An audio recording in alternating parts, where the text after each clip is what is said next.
Good morning sa inyong lahat mga kasangga. Nandito po ako muli sa inyong harapan. Ito po si Dion Filiartos ng dionvlog.tv. Kung ikaw po ay bago po sa aking channel, ay huwag niyo pong kaligtaan na kayo po ay mag-subscribe dyan po, no? And then, kung magustuhan niyo itong video ko ay give me a thumbs up. And then, kung gusto niyo rin po, i-share niyo rin po sa inyong mga kakilala or kaibigan. So guys, bago po tayo pumunta sa ating pag-usapan sa ngayon ay nais ko munang magbigay sa inyo ng intro, no? Intro muna tayo, guys.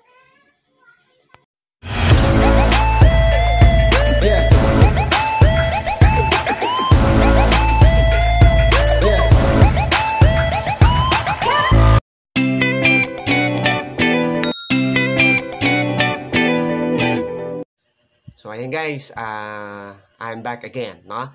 So for today's issue, no? Ang pag-usapan po natin is about the recent issue, no? Ang daming problema po na nangyayari sa ating bayan, no? And ang bawat isa po ay marami pong mga pasabog na ginagawa, no? Para lang mapansin sa social media. At ako bilang isang lehitimo na Pilipino, no, na nakatira dito po sa Romblon, no, probinsya ng Romblon, ay medyo parang nais ko ring magbigay ng aking saloobin, no, tungkol sa mga nangyayari, no, sa ating bayan, no. At itong problema na ito na naranasan ng ating bayan ngayon ay hindi po basta-bastang problema. No, hindi po basta-bastang problema. At hindi po natin pwedeng isisi ito sa isang tao lamang. No? Hindi po natin pwedeng isisi sa isang tao lamang na pinaparatangan ninyo na siyang may kasalanan kung bakit nagkaroon ng pandemic, nagkaroon ng coronavirus or COVID-19. Wala po tayong dapat sisihin sa panahong ito, mga guys, no, mga kasangga. Oh? Bakit natin isisi yung nangyayari sa atin sa panahon ngayon sa ating gobyerno, especially sa ating pangulo? Kagustuhan niya ba na magkaroon ng ganitong problema? Kagustuhan niya ba? O gusto niya bang patayin ang mga Pilipino sa virus na yan? Hindi nyo ba alam na before pa mag-occur yung kwa na yan, yung virus na yan, ay gumagawa na ng paraan ang gobyerno, gumagawa na ang ating presidente ng advance na kaparaanan para po hindi po tayo doon malagay sa alanganin, no? Na maraming mga Pilipino ang mapapahamak dahil po sa virus na yan. No? So, ako bilang isang individual, sa dami ng napapanood ko araw-araw na mga samot-saring mga komento dito, komento doon, no? Galing sa ating mga kababayan na makakaliwa, na akala mo sila na lang lahat ang tama. No? Wala nang ginawang mabuti si President Duterte, puro na lang sila ang tama. No, akala nila sila na lang yung laging may karapatan para murahin o pagbintangan si President Duterte na ganito, ganyan, kasi kung hindi dahil sa kanya, hindi nagka-COVID-19 ang Pilipinas. Hello guys, ang problema po natin ay hindi lang sa Pilipinas, buong mundo po ang nagsasuffer. Ibig sabihin yung COVID na yun na nangyayari sa ibang bansa, kasalanan din ni Duterte? Sige nga, tanungin ko kayo, kasalanan din ni Duterte yung nangyaring lockdown sa ibang bansa? Isisin nyo na lang lahat kay Duterte. Lalo yung mga kakaliwang partido na gusto nila sila na lang maghari forever diyan sa Malacanang. Sila na lang lagi. No? Wala nang pagkakataon mailagay yung taong mamuno sa ating bansa ng mayroong puso, mayroong damdamin para sa taong bayan. Hindi yung puro bulsa nila ang binubusog, puro bulsa nila, puro kapakanan nila, puro interest nila. Wala na yung interest ng bayan.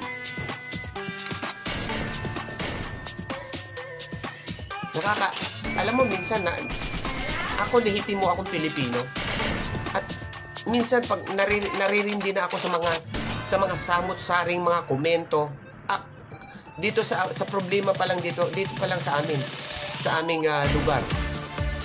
No? Saludo ako doon sa mga namumuno na mayroong puso at tapat, walang halong personal interest, no? Especially ngayon na kailangan ng tao ang tulong ng gobyerno para pakainin ito. At hindi po sinasabi na ang mga tao ay umaasa na lang po sa gobyerno. Nagkataon lamang na nagkaroon ng lockdown dahil sa virus na yan. Nagkaroon ng lockdown, hindi makapagtrabaho ang mga tao, hindi makapunta sa kung saan-saan sila nagtatrabaho dahil utos ng pamahalaan na tumigil sa bahay yung mga tao, natural ang pakakainin ng gobyerno. Ngayon, yung mga naatasan na magbigay ng ayuda sa mga tao, ay parang hindi mo alam kung hindi ko alam kung anong right na word na pwede nating ibigay. No? Kailangan pa bang ipamukha sa tao yung tulong na binibigay? Na samantalang hindi naman yan galing sa kanilang sariling bulsa. Galing yan sa pera ng taong bayan. At saka isa pa, huwag sabihin na ang mga mahihirap ay hindi nagbabayad ng buwis. Pag ikaw ay konsumidor, no? Bumibili ka ng mga prime commodities sa mga malls, sa mga groceries, kumakain ka sa kung saan-saan. Di ba kasama na dyan yung VAT? Yung value added tax? Di ba nagbabayad ng buwis lahat ng konsumidor? Paano mo nasabi o paano nyo nasabi yung mga tao na hindi ko alam kung matalino o bobo rin, na hindi rin naiintindihan yung side ng mga mahihirap? Akala nila sila na lang, porque may trabaho sila na lang yung may nagbibigay o nagbabayad ng buwis. Yung mga pobre na ayon sa mga taong ito ay binibigyan lang lagi ng tulong ng gobyerno, ay hindi na nagbabayad ng buwis. Hello? Lahat po tayo nagbabayad ng buwis. Once you are customer to a public business or private business or kung ano pa ang ano dyan, no? Kasama po doon ang VAT, yung 12% VAT. Dinadagdagan mo, nagbabayad ka ng buwis. Pag kumain ka sa restaurant, pumunta ka ng Boracay, kumain ka sa mga restaurant doon, kasama ang 12% VAT. Hindi ka nagbabayad ng buwis. Kumakain ka, binabayaran mo yung kinain mo doon sa may-ari ng restaurant, and then plus 12% VAT para naman mapunta doon sa kaban ng bayan, sa gobyerno. Kasi yung owner of the restaurant lang ang siyang nagsasabay or nagbabayad ng buwis. So kasabay na yung bayad mo doon bilang isang konsumidor. Lawakan po natin guys yung ating pangunawa. Lahat po naman tayo ay nakakaintindi. At huwag po tayong magmataas na tayo po'y graduate po ng mga matataas na mga kurso or tayo po ay tinatawag degree holder. Wag. Hello? Kahit degree holder ka, kung yung iyong attitude ay hindi pang degree holder, daig ka pa nung grade 1 lang ang tinapos. O kahit hindi nga, o yung hindi nga nakapasok ng eskwelahan. Oh. Sa dami ng problema, sa dami ng problema ngayon, instead na tayo magkaisa, kung ikaw mayaman, instead na magkomento ka sa ginagawa ng gobyerno para maprotektahan yung kapakanan ng nakararami ng buong Pilipinas, no? Tumulong ka na lang. Tumulong na lang tayo. Ako kung isa akong mayaman, no? At meron akong mga kapitbahay na salat, magiging bukas ang palad ko. Masaya ang tumulong, mga guys. Masaya ang tumulong sa ating kapwa. It's better ko to give than to receive. Kasi, pag ikaw ay nakatanggap lang, masaya ka, di ba? Pero, mas lalong masaya yung nagbibigay. Ganun pala ang pakiramdam. Kapag nagbigay ka ng isang gift doon sa tao na yun, pag nakita mo yung kanyang smile ay abot hanggang tenga, anong tuwa nararamdaman mo sa puso mo? Ganun pala ang nararamdaman kapag ikaw ay nagbigay ng tulong o kaya regalo. Ang sarap pala. So dapat po tayo ganun, guys. Bakit may mga tao ngayon na instead na tumulong, komento dito, komento doon, may maraming nagmamagaling. Ang daming magaling. Lalo ngayon sa gobyerno, ang daming magaling. Sila na lang lahat ang magaling. Yung taong bayan wala nang tsansa na magsalita. Kasi pag nagsalita kalaban sa kanila, titirahin kanila. Ano pa ang rason na naging democratic tayo? Pero dapat yung democratic na to, yung karapatan na ito, gamitin po natin sa magandang paraan na hindi po tayo nakakasakit ng damdamin ng iba. Especially yung mga matataas ang pinag-aralan, super talas ng bibig. Akala mo sila na yung Diyos. Akala mo hindi na sila matatablan ng COVID-19 o hindi na sila matatablan ng sakit. Akala mo hindi na sila nakaapak sa lupa. Guys, imagine, remember this, kahit iyon ang lahat ang kayamanan sa mundo, ang paa mo nananatiling nakaapak sa lupa, which is lupa putik. Kagaya ng pagtingin mo sa mga mahihirap, lalo doon sa mga nakikita ko na mga videos, no? Masyadong inaalipusta ng mga taong ito ang mga pobre, ang mga mahihirap. Ako hindi ako mayaman. Pobre ako. So kasama ako doon sa inaalipusta, minamata ng mga taong ito na akala mo hindi rin galing sa mahirap, naging mayaman lang, sobrang kupal na. Tumutulis na ang dila.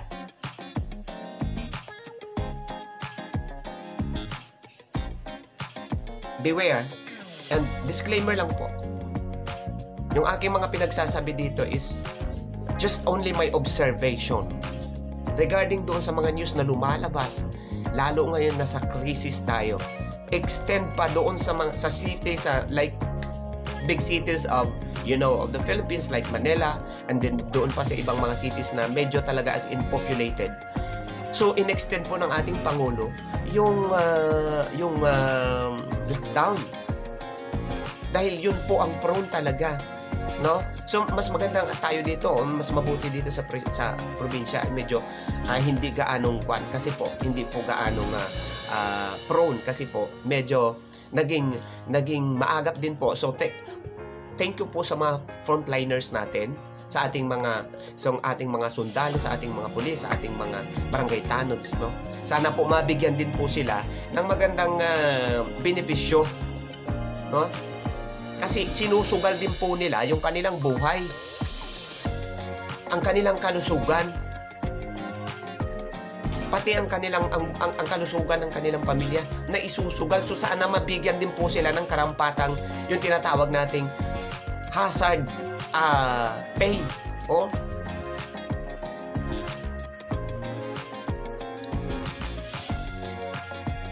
Grabe. Ako naawa ako kay President Duterte. I salute him as being a good president. Yes, I am one of 15 million na nagboto sa kanya or na bumoto sa kanyang nakaraan. Because nakita ko sa kanya, he is a brave man. No? He is, or he has a word. Pag sinabi niya, ginagawa niya. And that's a kind of person we need in this country. No? Ay ano ngayon kung yung tilamsot ng bibig niya ay ganun ka-violent.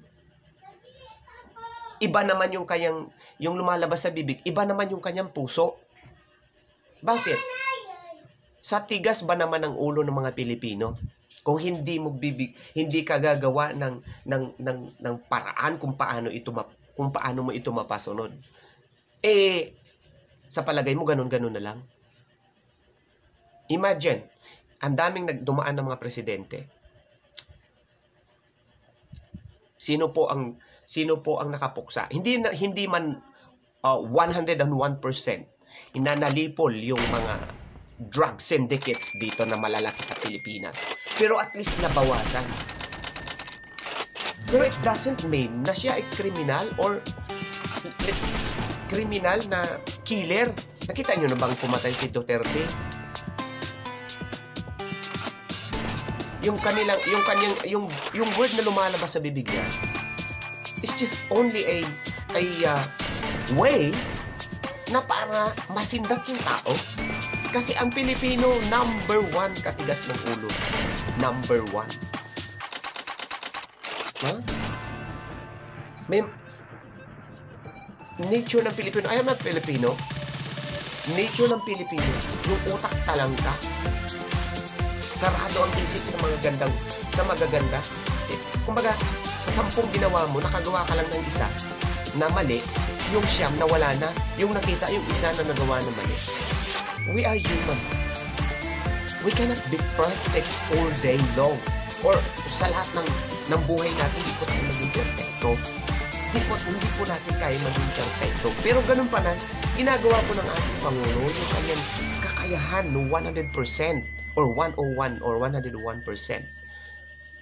para maipakita sa taong bayan that what he said, it is what he meant. Ba? Guys, I'm one of the supporter of Rodrigo Duterte, our beloved president. Why? He is good. He is good man. He has a big heart to the Filipino people. Hindi lang yung nakita ng mga makakaliwang ibang partido. Kasi hinahanapan nila ng butas eh. Hinahanapan nila ng butas para umalis or pagkaisahan ng tao. Kasi inaano nila, minamindset nila yung tao. Simulat ako, nung maliit pa ako, ang pagkakilala ko kay Marcos ay masamang tao eh. Pero nung ako po ay naging mature sa pagtuklas, no, ng mga bagay-bagay, ngayon ko nalaman that Marcos is a good man. Wow.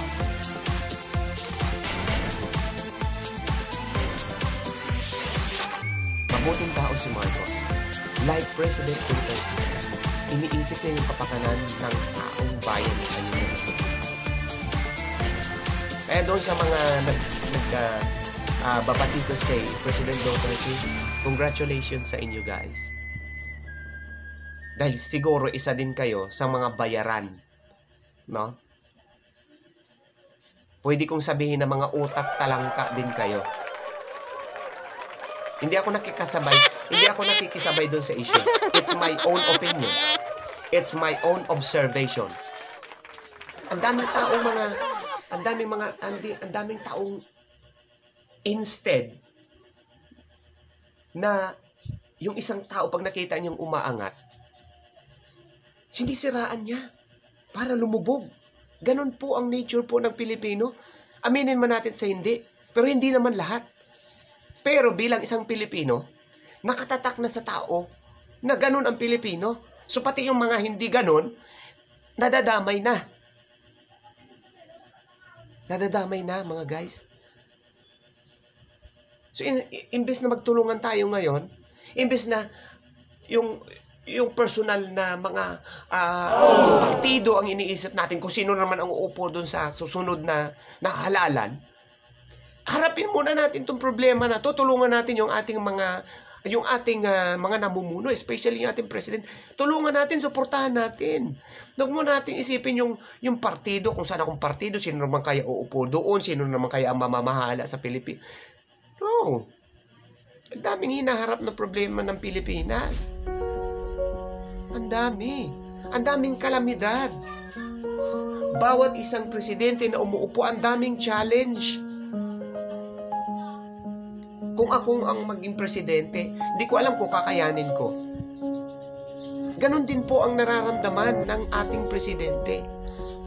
Kaya dapat tayo na mga taong bayan, kung nakikita mong nalulumo o nalulugmok na at nawawala na ng lakas o pag-asa yung namumuno, kailangan po ng suporta ng tao. So, imbes na awayin mo, batikusin mo, sisihin mo, tulungan mo na lang. No? Guys, wala pa akong binabanggit na kung sino mga Poncio Pilato na mga nakaupo sa pwesto sa ngayon, even sa local government natin, no? Sa mga lokal nating pamahalaan. Wala pa akong pinapatamang bato-bato sa langit, no? My video is general. And this is my own opinion as being a legitimate Filipino living in Romblon province. I have my way of expressing myself. I never hurt anybody. I'm just only saying my opinion and my observation regarding sa recent issue. Like ngayon, na tayo ay humaharap sa krisis na pandemic. Guys, yung kalaban natin, hindi natin nakikita.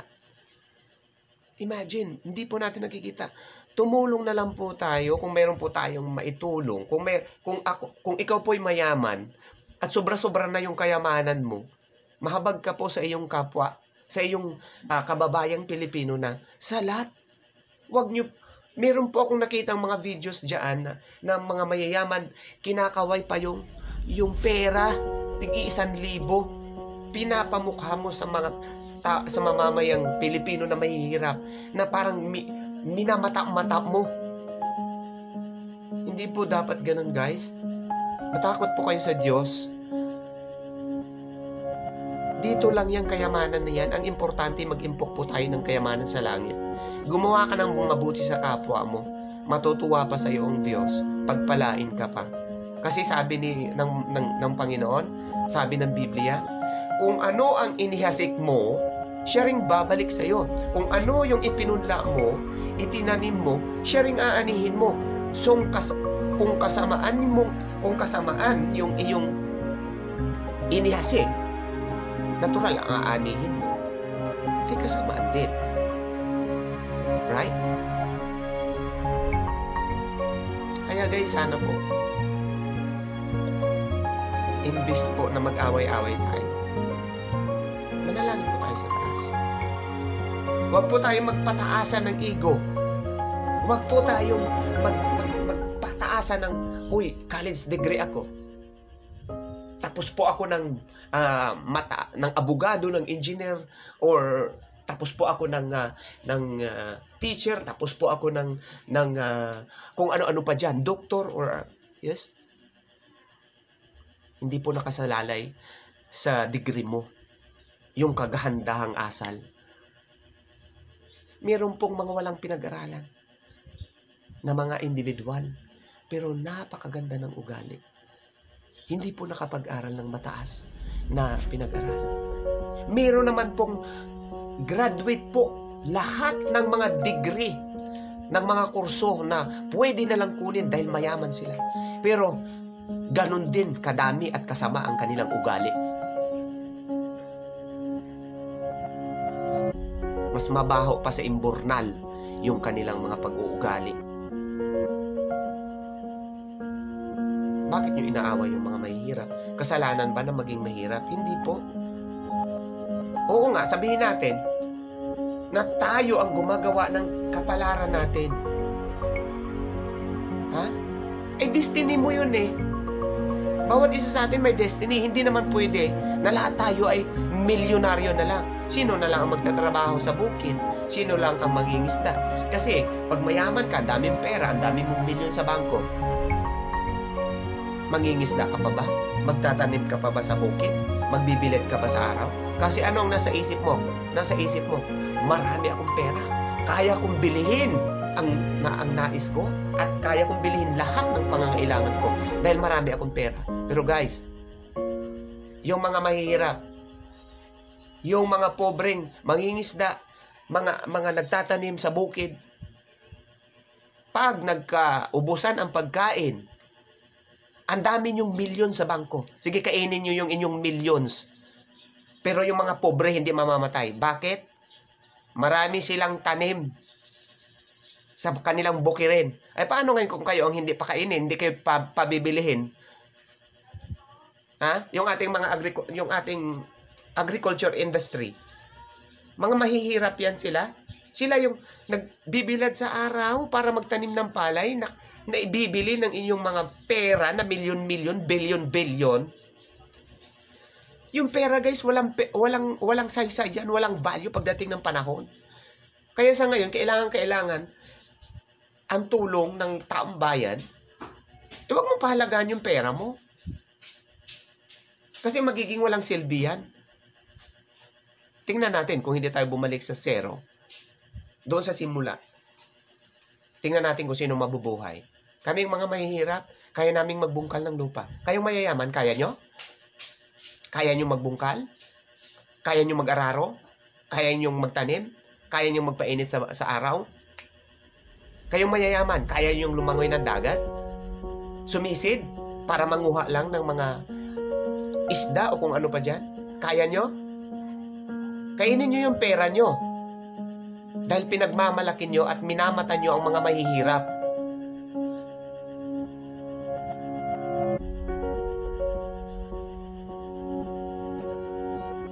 Pasalamat nga kayo sa Diyos eh. Pasalamat kayo dahil pinagkatiwalaan kayo ng Panginoon na makamtan ninyo yung kung ano man meron kayo ngayon. Pahiram lang yan sa inyo guys. Pero, huwag niyong abusuhin yung pagkakataon na yan na binigay sa inyo ng Panginoon. Bakit? Pag oras na bawiin sa inyo yan, patay kayo. Pareho na tayo. Sana guys, huwag naman ganun. Huwag mong habakin yung pagkatao ng isang tao. Dahil porque marami kang milyon, hahamakin mo. Milyonaryo ka. Ang dami dyan.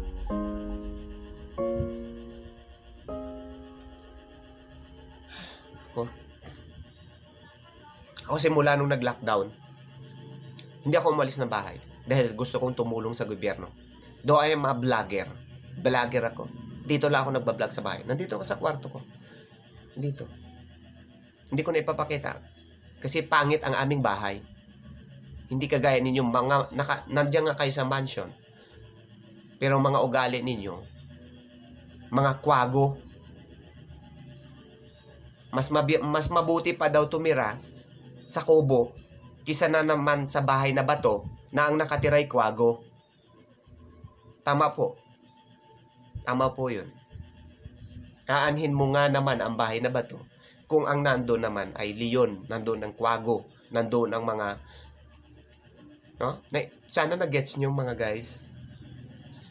Wala pa akong pinapatamahan sa aking vlog na to. I'm just only releasing my agony.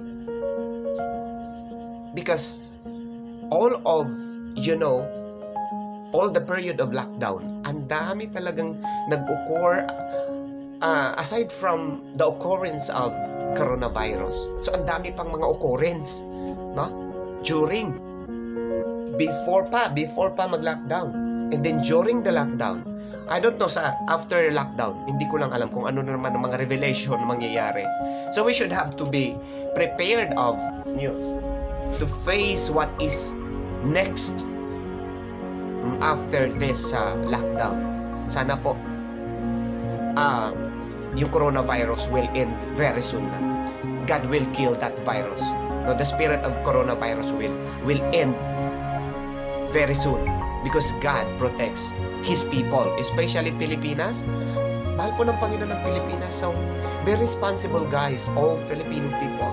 Yung ating mga OFW, mahal po yan ng ating presidente. Bakit inaaway si President? Yung taga-Taiwan na OFW, mag-isip-isip ka, ate, sinayang mo lang yung opportunity na nagtatrabaho ka dyan. Ngayon, dineport ka na dito sa Pilipinas. Ano ngayon? Lalo kang nawalan. At sa iba pa dyan na mga nagbabatikos kay President Duterte sa ibang bansa. Mahiya kayo. Mahiya kayo mga guys. No? Hindi ko nila lahat. Yung mga nagbabatikos lang kay President.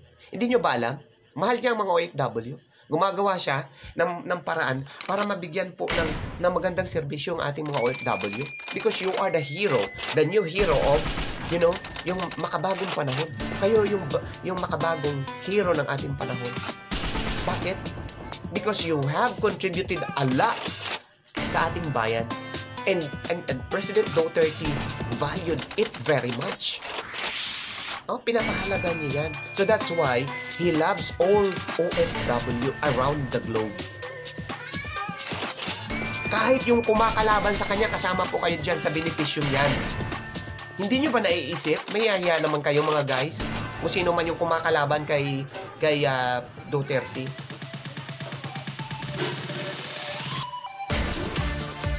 Tao po si Duterte. Yung ating presidente tao, napapagod, nasasaktan, na inaantok. So, kailangan niya gawin ng lahat. Nagugutom. Sinacrifice na po, guys, yung kanyang pamilya para lang sa taong bayan. Alam mo kung bakit? Hindi po siya makakauwi ng Davao. Andiyan lang po siya sa Maynila. No? He stayed in Manila, simula po nung nag-lockdown. Yung anak niya na si Sara Duterte na mayor ng Davao City, ayaw siyang payagan na umuwi until hindi pa natapos yung period ng lockdown at hindi pa bumaba yung cases because pinapangalagaan ng kanyang anak yung kapakanan ng nakararaming Davaoenyo. Ganon din po si President Duterte. Inaalagaan niya rin yung kanyang pamilya. Kasi galing siya dito sa Maynila ay naandyan yung napakaraming kaso ng COVID. Sana po naman, unawain nyo naman po yung sitwasyon ng ating presidente. Sinakripisyo niyo yung kanyang happiness just because for one purpose, to serve Filipino people.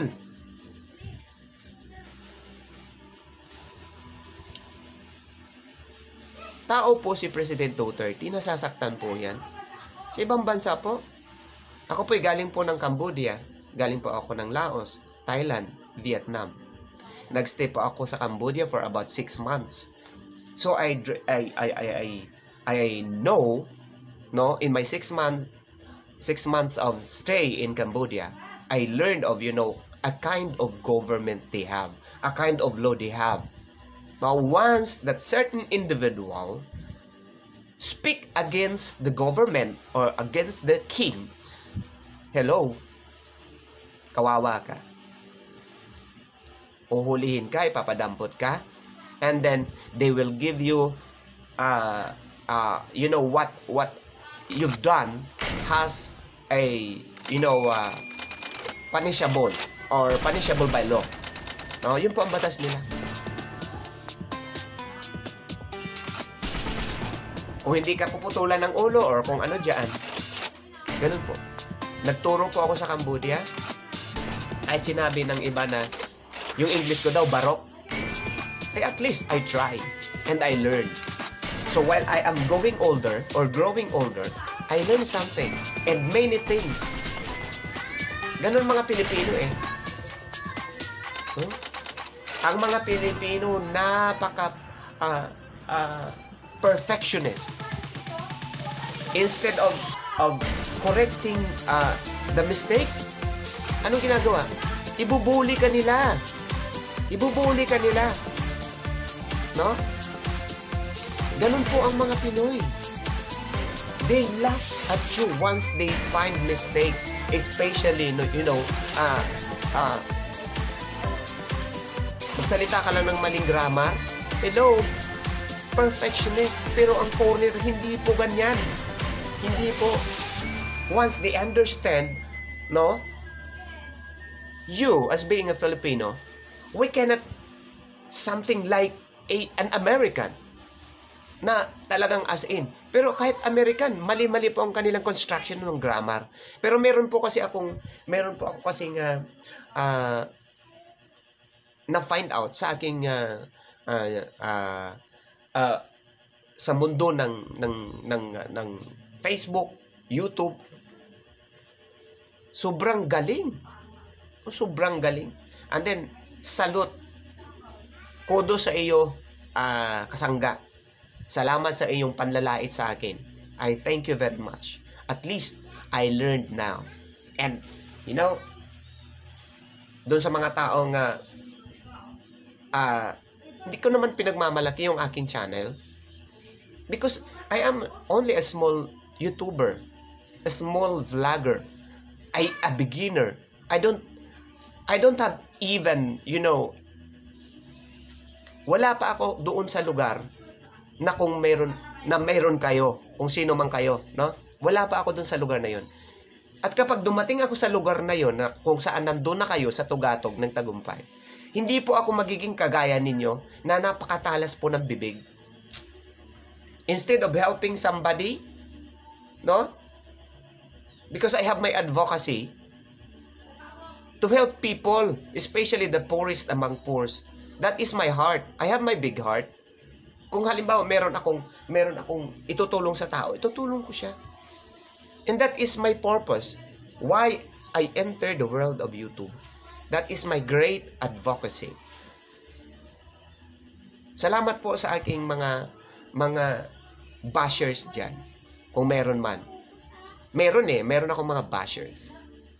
At yun nga, na-encounter ko siya. And then, salamat sa inyo. Salamat sa iyo, guys. Kung sino ka man, ayoko nang ibanggitin kung sino ka. And then, thank you very much sa komento mo, napakaganda. I will try my best and I try myself, no?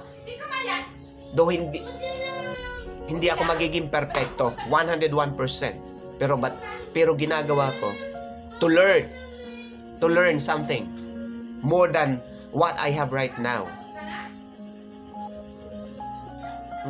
Before you criticize somebody, focus on yourself and analyze yourself if you are worthy enough. If you are worthy enough para sabihin mo yan sa iyong kapwa. Sana naman ay okay lang tayong lahat. So ayan guys, medyo tatapusin ko na tong aking vlog. Kung mayroon man po akong nasabi na hindi maganda, well, I'm sorry. But this vlog is only for, releasing of, releasing hurtness or yung sama ng loob or sakit na or hard feelings I have in my heart. Yes. And what I said here is my own observation and opinion. Disclaimer lang po. Hindi po ako nakikisabay sa issue. I'm just only telling you what's inside my heart and what's inside of my mind. No? Just for you to know my opinion. So, everybody is free. Comment down below lang, guys. And doon sa mga bago pa lang sa channel ko, please don't forget to subscribe my channel, no? DionVlog.tv. I'm Dion Filiartes ng DionVlog.tv. And then, kung medyo sinisipag po kayo, ay share nyo po sa inyong mga kababayan o sa inyong mga kaibigan or kapamilya. Just comment down below. And then don't forget to click the notification bell for you to be updated, no, para sa aking next video. Okay, so guys, magandang umaga po sa inyo lahat. Hanggang dito na lang po. Hanggang sa muli, ito po ang inyong kasangga, Dion Filiartes ng DionVlog.tv nagsasabi, uh, uh, always positive or be positive, because positivity or positive attitude attracts more things and good things to happen in your life. And always trust God, because God knows what is best for you, for me, and for everybody. God bless you guys. God bless. Take it away.